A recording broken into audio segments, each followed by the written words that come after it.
ನಾನು ಕೇಳಿದ ಪ್ರಶ್ನೆ ಇಷ್ಟೇ. ಅಪ್ಪು ಅವರೇ, ಈ ನಿಮ್ಮ ಸಾವಿನ ಬಗ್ಗೆ ಅನೇಕ ಅಪೋಹಗಳಿವೆ, ಅದು ನಿಜನ? ಅವ್ರು ಹೇಳಿದ್ರು ಇಲ್ಲ, ನಾನು ಹೃದಯ ಸಮಸ್ಯೆಯಿಂದನೇ ಸತ್ತಿದ್ದು ಅಂತ ಫಸ್ಟ್ ಕ್ಲಿಯರ್ ಮಾಡಿದ್ರು. ಎರಡನೇ ಕೇಳಿದ್ರೆ ಈಗ ಎಲ್ಲಿದ್ದೀರಿ, ಈಗ ದೇಹ ಬಿಟ್ಟು ಹೋದ್ರಲ್ಲ, ಎಲ್ಲಿದ್ದೀರಿ?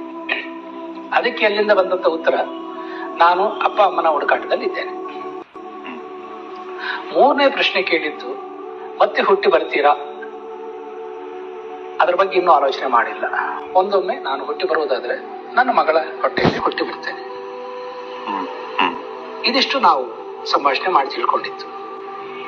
ಮಾಡಿದ್ದ ಉದ್ದೇಶ ಇಷ್ಟೇನೆ. ಬಹಳಷ್ಟು ಜನ ಆ ಸಾವಿನ ಬಗ್ಗೆ ಬಹಳಷ್ಟು ಸಂಶಯ ವ್ಯಕ್ತಪಡಿಸಿದ್ರಿಂದ ನಾವು ನಮ್ಮ ಕುತೂಹಲಕ್ಕಾಗಿ, ನಮ್ಮ ರಿಸರ್ಚ್ಗಾಗಿ, ನಮ್ಮ ಖಾಸಗಿ ಒಂದು ಭಂಡಾರಕ್ಕಾಗಿ ಅದನ್ನ ಮಾಡಿದ್ದು. ಅದರಲ್ಲಿ ನಾವು ಪ್ರಕಟಣೆ ಮಾಡಲಿಲ್ಲ. ಆದ್ರೆ ಮಾಡಿಬಿಟ್ಟಿದ್ದಾರೆ ಅಂತ ತುಂಬಾ ಜನ ಯೂಟ್ಯೂಬರ್ಸ್ ಅದನ್ನೆಲ್ಲ ಎನ್ಕೇಜ್ ಮಾಡ್ಕೊಂಡ್ರು. ಒಂದು ಸೌಜನ್ಯಳ ಕೊಲೆ, ಅದ್ರ ಹಿಂದೆ ಆ ಸೌಜನ್ಯಳಿಗೆ ನ್ಯಾಯ ಕೊಡಿಸ್ಬೇಕು ಅಂತ ಎಷ್ಟು ಲಕ್ಷಾಂತರ ಮಂದಿಗಳು ಹೋರಾಟ ಮಾಡ್ತಾ ಇದ್ದಾರೆ. ಈಗಲೂ ಕೂಡ ಅದರ ಪರವಾಗಿ ನಿಂತಿದ್ದಾರೆ. ಎಷ್ಟು ಮನಸ್ಸುಗಳು ಅದರಿಂದ ನೊಂದಿವೆ. ನಿಜವಾಗ್ಲೂ ಸೌಜನ್ಯಳ ಆ ಸಾವು ಹೇಗಾಯಿತು, ಯಾರು ಮಾಡಿದ್ರು ಅನ್ನೋದನ್ನು ಪೊಲೀಸ್ ಇಲಾಖೆಗೆ ಅಥವಾ ಕಾನೂನಿನ ಅಡಿಯಲ್ಲಿ ಬಂದು ನೀವು ಅವಳ ಸೌಜನ್ಯಳ ಆತ್ಮವನ್ನು ಕರೆಸಿ ಮಾತನಾಡಿದರೆ ಇವತ್ತು ಪೊಲೀಸ್ ಇಲಾಖೆ ಇಷ್ಟು ಕಷ್ಟ ಬೀಳಬೇಕಾಗಿರಲಿಲ್ಲ, ಅನೇಕ ಸಂಘ ಸಂಸ್ಥೆಗಳು ಕಷ್ಟ ಬೀಳಬೇಕಾಗಿರಲಿಲ್ಲ, ಹೋರಾಟ ಮಾಡೋರು ಕಷ್ಟ ಬೀಳಬೇಕಾಗಿರಲಿಲ್ಲ. ಇದನ್ನ ಯಾಕೆ ನೀವು ಅವ್ರ ಜೊತೆ ಮಾತನಾಡಲಿಕ್ಕೆ ಸಾಧ್ಯ ಆಗಲಿಲ್ಲ? ಉದ್ದೇಶ ಇಷ್ಟೇನೆ. ಬಹಳಷ್ಟು ಜನ ಆ ಸಾವಿನ ಬಗ್ಗೆ ಬಹಳಷ್ಟು ಸಂಶಯ ವ್ಯಕ್ತಪಡಿಸಿದ್ರಿಂದ ನಾವು ನಮ್ಮ ಕುತೂಹಲಕ್ಕಾಗಿ, ನಮ್ಮ ರಿಸರ್ಚ್ಗಾಗಿ, ನಮ್ಮ ಖಾಸಗಿ ಒಂದು ಭಂಡಾರಕ್ಕಾಗಿ ಅದನ್ನ ಮಾಡಿದ್ದು. ಅದರಲ್ಲಿ ನಾವು ಪ್ರಕಟಣೆ ಮಾಡಲಿಲ್ಲ. ಆದ್ರೆ ಮಾಡಿಬಿಟ್ಟಿದ್ದಾರೆ ಅಂತ ತುಂಬಾ ಜನ ಯೂಟ್ಯೂಬರ್ಸ್ ಅದನ್ನೆಲ್ಲ ಎನ್ಕೇಜ್ ಮಾಡ್ಕೊಂಡು. ಸ್ವಾಮಿ, ಒಂದು ಆತ್ಮ ಜೊತೆಗೆ ಮಾತನಾಡೋ ಶಕ್ತಿ ಇರೋರಿಗೆ ಎಲ್ಲ ಆತ್ಮಗಳೊಂದಿಗೆ ಮಾತನಾಡುವ ಶಕ್ತಿ ನಿಮ್ಗಿದ್ದೇ ಇರುತ್ತೆ. ಹಾಗಾದರೆ ನಿಜವಾಗ್ಲೂ ನೀವು ಆತ್ಮದೊಂದಿಗೆ ಮಾತನಾಡ್ತೀವಿ ಅನ್ನೋದು ಸೈಂಟಿಫಿಕ್ ಆಗಿ ಪ್ರೂವ್ ಆಗಬೇಕು ಅನ್ನಂಗಿದ್ರೆ ಬನ್ನಿ ಕೋರ್ಟ್ಗೆ ರೇಣುಕಾ ಸ್ವಾಮಿಯ ಆತ್ಮವನ್ನು ಕರೆಸೋಣ. ನೀವು ಕರೆಸಬೇಕು, ಸೌಜನ್ಯಳ ಆತ್ಮವನ್ನು ಕರೆಸಿ ನ್ಯಾಯ ದೊರಕಿಸ್ಕೊಡ್ಬೇಕು ಅಂತ ಎಲ್ಲರ ಪರವಾಗಿ ನಾನು ಪ್ರಾರ್ಥಿಸ್ಕೊಳ್ತೇನೆ. ಇಲ್ಲ, ನಾನು ಆತ್ಮದೊಂದಿಗೆ ಮಾತನಾಡಿದ್ದೀನಿ, ನಾನು ಹೇಳಿದ್ದೆ ಸತ್ಯ, ನನ್ನ ಚಾನಲ್ ನನ್ನ ಅಧಿಕಾರ ಇದೆ, ಹಕ್ಕಿದೆ, ನಾನು ಮಾತನಾಡಿದ್ದೀನಿ ಅನ್ನೋದಾಗಿದ್ದರೆ ಬನ್ನಿ ಬೆಂಗಳೂರಿನ ಹೃದಯ ಭಾಗದಲ್ಲಿರುವಂಥ ಟೌನ್ ಹಾಲ್ಗೆ ಎಲ್ಲ ಮಾಧ್ಯಮದರನ್ನು ಕರೆಸೋಣ, ಕಾನೂನು ತಜ್ಞರನ್ನು ಕರೆಸೋಣ, ವಿಜ್ಞಾನಿಗಳನ್ನು ಕರೆಸೋಣ. ಇವರೆಲ್ಲರ ಮುಂದೆ ನೀವು ಯಾವ ಆತ್ಮಗಳನ್ನು, ನಾವು ಹೇಳಿದ್ದಲ್ಲ, ಸೌಜನ್ಯ ಆಗ್ಬೋದು ಅಥವಾ ರೇಣುಕಾ ಸ್ವಾಮಿ ಆಗ್ಬೋದು, DK ರವಿ ಆಗ್ಬೋದು, ಇವರು ಯಾವುದೇ ಆತ್ಮಗಳನ್ನು ಕರೆಸಿ ಸೈಂಟಿಫಿಕ್ ಪ್ರೂವ್ನಲ್ಲಿ ನಾನು ಮಾತನಾಡಿದ್ದೀನಿ ಅಂತ ಹೇಳಿ ಎವಿಡೆನ್ಸ್ ಸಮೇತ ಸಾಬೀತು ಮಾಡೋಣ. ಅಲ್ಲಿ ನೀವು ಸಾಬೀತು ಮಾಡಿದರೆ ಎಲ್ಲರ ಮುಂದೆ ನಾನು ಶರಣಾಗ್ತೀನಿ. ಖಂಡಿತ ನೀವು ಹೇಳೋವರೆಗೂ, ಎಲ್ಲಿವರೆಗೂ ನನ್ನ ಜೀವ ಇದೆ, ನೀವು ಹೇಳ್ದಂಗೆ ಕೆಲಸ ಮಾಡ್ಕೊಂಡಿರ್ತೀನಿ. ಇಲ್ಲ ಸ್ನೇಹಿತರೆ, ಇವರು ರಾಮಕೃಷ್ಣ ಗುರೂಜಿ ಅಂತ 10 ವರ್ಷಗಳ ಹಿಂದೆ ಬಾಲಕೃಷ್ಣ ಗುರೂಜಿ, ರಾಮಕೃಷ್ಣ ಗುರೂಜಿ ಇವರಿಬ್ರು ಟಿವಿ ಚಾನೆಲ್ಗಳಲ್ಲಿ ಸಂಮೋಹನ ಮಾಡ್ತೇವೆ, ಕಾರ್ಯಕ್ರಮ ಕೊಡ್ತೇವೆ ಅಂತೇಳಿ ಚಿಟಿಕೆ ಹೊಡೆದು ಆತ್ಮಗಳನ್ನ ಕರೆಸ್ಕೊಳ್ತಿದ್ರು. ಸ್ಟುಡಿಯೋದಲ್ಲಿ ಕ್ಯಾಮ್ರಾ ಮುಂದೆ ಆತ್ಮಗಳನ್ನ ಕರೆಸ್ಕೊಳ್ತಿದ್ರು, ಆತ್ಮಗಳ ಜೊತೆ ಮಾತಾಡ್ತಾ ಇದ್ರು. 10 ವರ್ಷಗಳ ಹಿಂದೆ ಜನ ನಿಬ್ಬರಗಾಗಿ ನೋಡ್ತಾ ಇದ್ರು. ಇವರ ಆತ್ಮಗಳ ಜೊತೆ ಮಾತನಾಡ್ತಾ ಇರೋದು ದಿಢೀರಂತ ಕಣ್ಮರೆ ಆಗೋದ್ರು. ಬಹುಶಃ 10 ವರ್ಷಗಳ ಹಿಂದೆ ಟಿವಿ ಚಾನೆಲ್ ನೋಡ್ತಾ ಇದ್ದವರಿಗೆ ಗೊತ್ತಿರುತ್ತಿದೆ. ಈಗ ಇದೇ ರಾಮಕೃಷ್ಣ ಗುರೂಜಿ ಎಂಬುವರು ದಿಢೀರ್ ಅಂತೇಳಿ ಪುನೀತ್ ಆತ್ಮದ ಜೊತೆ ನಾನು ಮಾತಾಡಿದ್ದೀನಿ, ಪುನೀತ್ ನನ್ನ ಜೊತೆ ಮಾತಾಡಿದ್ದಾರೆ, ಏನು ಮಾಡ್ತಾ ಇದ್ದೀರಿ ಅಂತ ಕೇಳಿದಾಗ ನನ್ನ ತಂದೆ ತಾಯಿಗಳನ್ನು ಹುಡುಕ್ತಾ ಇದ್ದೀನಿ ಅಂತಂದ್ರು. ಮತ್ತು ಯಾವಾಗ ಭೂಮಿಗೆ ಬರ್ತೀರಿ ಅಂತಂದರೆ ನನ್ನ ಮಗಳ ಹೊಟ್ಟೆನಲ್ಲಿ ಹುಡ್ತೀನಿ ಅಂತ ಹೇಳಿದ್ರು. ಈ ಸ್ಟೋರಿಗಳನ್ನು ಮಾಡಿಕೊಂಡು ಮತ್ತೊಮ್ಮೆ ಇವರು ಮಾರ್ಕೆಟಿಂಗ್ ಮಾಡ್ಕೊಳ್ಳೋದಕ್ಕೆ ಪುನೀತ್ ರಾಜ್ಕುಮಾರ್ ಅವನ್ನ ಬಳಸ್ಕೊಳ್ತಾ ಇರುವಂಥದ್ದು. ಇವರಿಗೆ ನಿಜವಾಗೂ ಸಾಮಾಜಿಕ ಕಳಕಳಿ ಅನ್ನೋದಿದ್ರೆ ಇವತ್ತು ಏನು ಧರ್ಮಸ್ಥಳದಲ್ಲಿ ಸೌಜನ್ಯ, ಯಮುನಾ, ನಾರಾಯಣ ಇವರೆಲ್ಲರ ಆತ್ಮಗಳು ಇವತ್ತು ನ್ಯಾಯಕ್ಕೋಸ್ಕರವಾಗಿ ಪರದಾಡ್ತಾ ಇದಾವಲ್ಲ, ಮುಕ್ತಿ ಸಿಗದೆ ಪರದಾಡ್ತಾ ಇದಾವಲ್ಲ, ಆ ಆತ್ಮಗಳನ್ನು ಕರೆಸ್ಕೊಡಿ. ಒಂದು ಟಿವಿ ಚಾನೆಲ್ ಮುಂದೆಯೋ ಪಬ್ಲಿಕ್ ಆಗಿ ಕರೆಸ್ಕೊಂಡು ಆ ಆತ್ಮಗಳನ್ನು ಕರೆದು ನಿಮ್ಮನ್ನು ಯಾರು ಕೊಂದರು, ನಿಮ್ಮನ್ನು ಯಾರು ಅತ್ಯಾಚಾರ ಮಾಡಿದ್ರು, ಯಾರು ಬರ್ಬರವಾಗಿ ಅತ್ಯಾಚಾರ ಮಾಡಿದ್ರು, ಯಾರು ಕಿಡ್ನಾಪ್ ಮಾಡಿದ್ರು, ನಿಮ್ಮನ್ನು ಯಾರು ಕೊಂದಾಕಿದ್ರು, ಯಾರು ಎಲ್ಲವನ್ನು ಯಮುನಾ ನಾರಾಯಣರನ್ನ ಯಾರು ಕಲ್ಲಿನಿಂದ ಜಜ್ಜಿ ಕೊಂದ್ರೋ ಆ 2 ಆತ್ಮಗಳನ್ನ ಕರೆಸಿ ಮಾತನಾಡಿ, ಸೌಜನ್ಯರನ್ನ ಕರೆಸಿ ಮಾತನಾಡಿ 13 ವರ್ಷಗಳಿಂದ ಹೋರಾಟ ಮಾಡ್ತಾ ಇದ್ದಾರಲ್ಲ, 13 ವರ್ಷಗಳಿಂದ ಯಾಕೆ ಕರೆಸ್ಲಿಕ್ಕೆ ಆಗ್ತಾ ಇಲ್ಲ?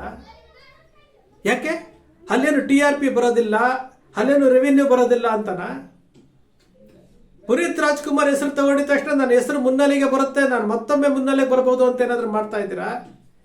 10 ವರ್ಷಗಳಿಂದ ಸಂಮೋಹನ ಯುದ್ಧ ವಿದ್ಯೆ ಕಲಿಸ್ಕೊಡ್ತಾ ಇದ್ದೀನಿ, ಸಂಮೋಹನದಿಂದ ಆತ್ಮಗಳನ್ನ ಕರೆಸ್ತೀನಿ ಅಂತ ಹೇಳ್ಬಿಟ್ಟು ಸ್ಟೋರಿ ಮಾಡ್ತಿದ್ರಲ್ಲ, ಯಾಕೆ ಸ್ಟಾಪ್ ಆಯ್ತು? ಮತ್ತೊಬ್ರು ಉಟ್ಕೊಂಡಿದ್ದಾರೆ ಆತ್ಮ ಸಂಜೀವಿನಿ ಅಂತೇಳಿ, ಆತ್ಮಗಳ ಜೊತೆ ಮಾತಾಡ್ತಾರಂತೆ ಅವರು. ಅವ್ರಿಗೆ ಯಾಕೆ ಯಾವುದು ಬರೋದೇ ಇಲ್ಲ? ತೀರಾ ಇತ್ತೀಚೆಗೆ ರೇಣುಕಾ ಸ್ವಾಮಿ 1 ತಿಂಗಳ ಹಿಂದೆ ಕೊಲೆ ಆದ್ನಲ್ಲಪ್ಪ, ರೇಣುಕಾ ಸ್ವಾಮಿಯ ಆತ್ಮ ಅಡ್ಡಾಡ್ತಾ ಇರುತ್ತಲ್ಲ, ಕರೆಸ್ರಿ, ರೇಣುಕಾ ಸ್ವಾಮಿ ಆತ್ಮ ಜೊತೆ ಮಾತಾಡಿ. ಆಗೋದಿಲ್ಲ ಅಲ್ವಾ? ಹೆಣ್ಣು ಮಕ್ಕಳು ಬೆಂಗಳೂರಿನಲ್ಲಿ ಒಂದು ಸಣ್ಣ ಹುಡುಗಿಯ ಮೇಲೆ ಅತ್ಯಾಚಾರ ಆಗಿದೆ ಅಂತ ಹೇಳ್ತಾ ಇದ್ದಾರಲ್ಲ, ಕರೆಸ್ರಿ, ಆಗೋದಿಲ್ಲ ಅಲ್ಲ? ಇಂತಹ ಬಹಳಷ್ಟು ವಿಚಾರಗಳು, ಸಾಮಾಜಿಕ ಕಳಕಳಿಯ ವಿಚಾರಗಳ ಬಗ್ಗೆ ಯಾರೂ ಮಾತಾಡೋದಿಲ್ಲ. ಏನು ಯಡಿಯೂರಪ್ಪನವರ ಮೇಲೆ ಪೋಸ್ಕೋ ಕಾಯ್ದೆ ಅಡಿನಲ್ಲಿ ಏನು ಕೇಸ್ ದಾಖಲು ಮಾಡಿದ್ರು, FIR ಮಾಡಿದ್ರಲ್ಲ, ಆ ಹೆಣ್ಣುಮಗಳು ಏನೋ ದಿಢೀರಂತ ಸತ್ತೋಗ್ಬಿಟ್ರಲ್ಲ, ಆ ಹೆಣ್ಣು ಮಗಳ ಆತ್ಮವನ್ನ ಕರೆಸ್ರಿ, ಯಾತಕ್ ಸತ್ತ ಅಮ್ಮ ಕೇಳ್ರಿ. ಇದನ್ಯಾವುದೂ ಕೇಳೋದಿಲ್ಲ ಇವರು, ಇದು ಯಾವುದನ್ನೂ ಕೇಳೋದಿಲ್ಲ. ಸೌಜನ್ಯಗೆ ನ್ಯಾಯನೂ ಕೊಡ್ಸಲ್ಲ, ಯಮುನಾ ನಾರಾಯಣರನ್ನು ಕೊಡ್ಸೋದಿಲ್ಲ, ಪದ್ಮಲತಾ ವೇದವಲ್ಲಿಯವ್ರನ್ನೂ ಕರೆಸೋದಿಲ್ಲ, ಇಲ್ಲಿ ರೇಣುಕಾ ಸ್ವಾಮಿ ಜೊತೆನೂ ಮಾತಾಡೋದಿಲ್ಲ, ಯಡಿಯೂರಪ್ಪನವರ ಮೇಲೆ ಕೇಸ್ ಕೊಟ್ಟಂತ ಹೆಣ್ಮಗಳನ್ನು ಕರೆಸೋದಿಲ್ಲ. ಮತ್ತಿನ್ಯಾರ ಜೊತೆ ಮಾತಾಡ್ತಾರೆ? ಸತ್ತು ನಮ್ಮಿಂದ ದೂರ ಆಗಿ ಬಹಳ ವರ್ಷಗಳಾಗ ಮೇಲೆ ಪುನೀತ್ ರಾಜ್ಕುಮಾರ್ ಹೆಸರು ತಗೊಂಡು ಬಂದ್ರೆ ನಮಗೆ ಪಬ್ಲಿಸಿಟಿ ಸಿಗುತ್ತೆ. ಹುಲಿಕಲ್ ನಟರಾಜ್ ಅವರು ಹೇಳ್ತಾ ಇರೋದು ಸತ್ಯ ಅಲ್ವಾ? ಹುಲಿಕಲ್ ನಟರಾಜ್ ಅವರು ಹೇಳ್ತಾ ಇರೋದು ಸತ್ಯ ಅಲ್ಲ? ಯಾತಕ್ಕೆ ಸೌಜನ್ಯರ ಆತ್ಮವನ್ನ ಕರೆಸಿ ಅಂತೇಳಿ ಹುಲಿಕಲ್ ನಟರಾಜ್ ಅವರು ಹೇಳ್ತಾ ಇದ್ದಾರೆ. ಕರೆಸ್ರಿ, ಮಾತನಾಡಿ, ನ್ಯಾಯ ಕೊಡಿಸಿ, ಬನ್ನಿ, ನೀವು ಎಲ್ಲಿ ಕರಿತೀರೋ ಅಲ್ಲಿಗೆ ಬರ್ತೀವಿ. ಎಲ್ಲ ಚಾನೆಲ್ಗಳನ್ನ ಕರೆಸ್ರಿ, ಅವ್ರಿಗೂ TRP ಸಿಗುತ್ತೆ, ಅವರು ಖುಷಿಯಿಂದ ಬರ್ತಾರೆ. ಕರೆಸ್ರಿ ಎಲ್ಲರೂ. ನೀವು ಆತ್ಮ ಸಂಜೀವಿನಿ ಇರ್ಬೋದು, ಬಾಲಕೃಷ್ಣ ಗುರೂಜಿ ಇರ್ಬೋದು, ರಾಮಕೃಷ್ಣ ಗುರೂಜಿಗಳಿರ್ಬೋದು, ನೀವೆಲ್ಲ ಸೇರಿ ಎಲ್ಲ ಕರೆಸ್ರಿ, ಒಟ್ಟಿಗೆ ಕರೆಸ್ರಿ, ಆತ್ಮಗಳ ಜೊತೆ ಮಾತಾಡಿಸ್ರಿ, ಸತ್ಯವನ್ನ ಹೇಳಿಸ್ರಿ, ಅವತ್ತು ನಿಮ್ಮನ್ನು ಒಪ್ಕೊಳ್ತೀವಿ. ಈ ರೀತಿ ನಾಟಕ ಮಾಡಿಕೊಂಡು, ಈ ರೀತಿ ಏನು ನಮ್ಮಿಂದ ದೂರ ಆಗಿರುವಂತ ಪುನೀತ್ ರಾಜ್ಕುಮಾರ್ ಆತ್ಮ ಜೊತೆ ನಾನು ಮಾತಾಡಿದೆ, ಅವ್ರ ಜೊತೆ ನಾನು ಸಂಭಾಷಣೆ ಮಾಡಿದೆ ಅಂತೇಳಿ ಈ ರೀತಿ ದಾರಿ ತಪ್ಪಿಸುವಂತಹ ಕೆಲಸ ಮಾಡ್ತಾ ಇದ್ದೀರಲ್ಲ, ಈ ಕೆಲಸ ಯಾವತ್ತಿಗೂ ಮಾಡಬಾರ್ದು. ಮನುಷ್ಯ ಹುಟ್ಟಿದಾನೆ, ಏನಾದ್ರೂ ದುಡಿಮೆ ಮಾಡ್ಕೊಂಡು ತಿನ್ಬೇಕೆ ಹೊರತು ಈ ರೀತಿ ಜನರನ್ನ ದಾರಿ ತಪ್ಪಿಸಿ. ಬೆಳಿಗ್ಗೆ ನಿನ್ನೆ ತಾನೇ ಒಂದು ಎಪಿಸೋಡ್ ಮಾಡಿದ್ದೆ ನಾನು. ಈ ಬ್ರಹ್ಮಾಂಡ ಗುರೂಜಿ ಅಂತೇಳಿ ಕಳ್ಳ ನನ್ನ ಮಗ, ಭೂಮಿ ಪ್ರಳಯ ಆಗುತ್ತೆ ಅಂತೇಳಿ ಜನರನ್ನ ಭಯ ಹುಟ್ಟಿಸಿದಂಥವ್ರು, ದಿನ ಭವಿಷ್ಯಗಳೇ ಸುಳ್ಳು, ಜ್ಯೋತಿಷ್ಯನೇ ಸುಳ್ಳು ಅಂತ ಹೇಳ್ತಾ ಇದ್ದಂಥವ್ರು. ಇವನು ನೇರವಾಗಿ ಹೇಳ್ತಾನೆ, ಎಲ್ಲವೂ ಸುಳ್ಳು ಅಂತ ಹೇಳ್ತಾನೆ. ಜನರನ್ನ ಮೂರ್ಖರನ್ನಾಗಿ ಮಾಡ್ಲಿಕ್ಕೆ ಏನೆಲ್ಲ ಮಾಡ್ತಾರೆ ಅಂತೇಳಿ ಅವನ ಬಾಯಿಂದಾನೆ ನೀವು ಕೇಳಿದ್ರಲ್ಲ.